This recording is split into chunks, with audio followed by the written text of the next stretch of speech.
Hello বন্ধুরা, সবাই কেমন আছো? আশা করছি সবাই খুব ভালো আছো। আর আমি তো খুবই ভালো আছি। Welcome back to my channel. তো আজ তোমাদের জন্য নিয়ে চলে এসেছি একটা নতুন ভিডিও, আর সেটা হলো আমাদের শীতলা মায়ের পূজার ভিডিও। আমাদের এখানে প্রতি বছরের ন্যায় এবছরও শীতলা মায়ের পূজা খুব ধুমধাম করে পালিত হবে। তো সেই ভিডিওটাই তোমাদের সঙ্গে শেয়ার করতে চলে আসলাম। তো আমার এই ভিডিওটা কেমন লাগবে অবশ্যই কিন্তু কমেন্টে জানাবে। তো চলো ভিডিওটা শুরু করা যাক। দেখো, আমরা সবাই মিলে চলে গিয়েছিলাম মাকে আনার জন্য। আর তোমরা প্রথমেই দেখতে পেয়েছো মাকে নিয়ে গেছে ভ্যানে করে। আর এই যে ছোট ছোট ঠাকুরগুলো মাথায় করে নিয়ে যাচ্ছে, এগুলোকে বলা হয় ছলম। মানে মায়েরই রূপ, সেগুলো ছোট আকারে তৈরি করেছে। যাদের মানসিক রয়েছে তারা এগুলোকে দিয়ে তাদের মানসিক পূরণ করবে। সবার তো সামর্থ্য থাকে না যে বড় মূর্তি দিয়ে মানসিক পূরণ করা, সেই জন্য যাদের যেমন সামর্থ্য হয়েছে তারা তেমনভাবে ছোট ছোট মূর্তি দিয়ে তাদের মানসিক পূরণ করেছে। আর এখানে দেখতেই পাচ্ছ আর কয়েকজন বড় মূর্তিও এখানে দিয়ে তাদের মানসিক পূরণ করে গিয়েছে। তো দেখো কতটা সুন্দর লাগছে শীতলা মায়ের মুখগুলো, তোমরা দেখতেই পাচ্ছ কত সুন্দর সুন্দর করে তৈরি করেছে। আমাদের এখানে ঠাকুর আনার সময় অনেক আনন্দ, অনেক মজা করা হয়। তো আমরা সবাই মিলে একটু আনন্দে মেতে উঠেছিলাম, একটু নাচও করছিলাম। তো সেই ভিডিওটাই তোমাদের সঙ্গে শেয়ার করলাম। আর দেখো আমাদের মাকে নিয়ে আমরা মন্দিরে চলে এসেছি, আর সন্ধ্যাও হয়ে গিয়েছে। সারাদিন ধরে মায়ের পূজা চলেছে। আর দেখো এখানে কত লোক এখানে পূজা দিয়ে গেছে। তোমরা দেখতেই পাচ্ছ যে মায়ের পূজা দিয়ে গেছে এই মালসা দিয়ে।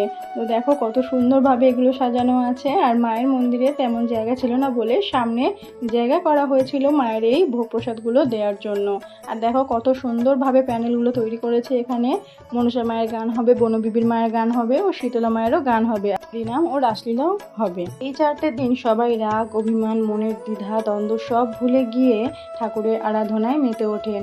আর দেখো এটা হলো রাধা গোবিন্দর মন্দির। কত সুন্দর লাগছে না আমাদের রাধা গোবিন্দকে দেখলে, মনটা জুড়িয়ে যায় একেবারে। তো রাধা গোবিন্দের মন্দিরে এই ভোগ প্রসাদ দিয়ে পূজা করা হয়েছে, সেগুলোই তোমাদের সঙ্গে শেয়ার করছি। দেখো কতটা সুন্দর লাগছে না।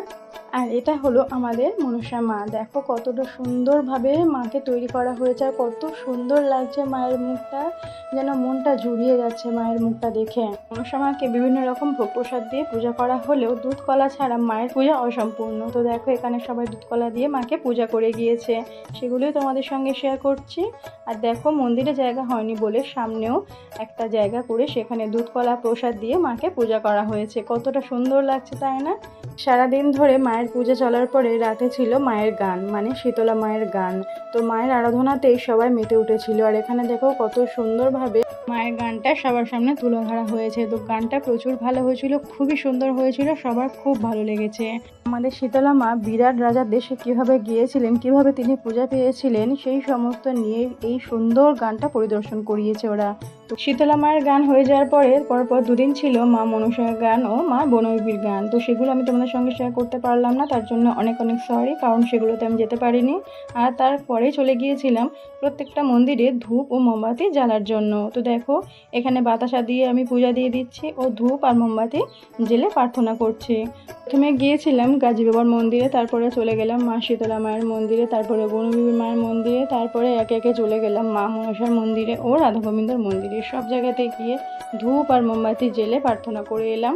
আমাদের এখানে প্রতি বছরই মায়ের পূজা খুব ধুমধাম করে পালন করা হয়। এই 4টে দিন মানুষের মনে যত দ্বিধা দ্বন্দ্ব, হিংসা, দোষ যা কিছু আছে সব ভুলে গিয়ে মায়ের পূজাতে মেতে ওঠেন সবাই। আর এটা শুধু মায়ের পূজা নয়, এটা প্রত্যেকটা বাঙালির কাছে একটা ইমোশন। প্রতি বছর এই দিনটার জন্য সবাই অনেক অপেক্ষা করে থাকে, একটা বছর অপেক্ষা করে থাকে কবে তারা এই দিনটা ফিরে পাবে। তো আমার এই পূজার ভিডিও তোমাদের কেমন লাগলো অবশ্যই কমেন্টে জানিও। ভিডিওটা ভালো লাগলে লাইক, কমেন্ট, শেয়ার করে দিও। নতুন বন্ধু হলে চ্যানেলটিকে সাবস্ক্রাইব করে পাশে থেকো। সবাইকে টাটা, ভালো থেকো।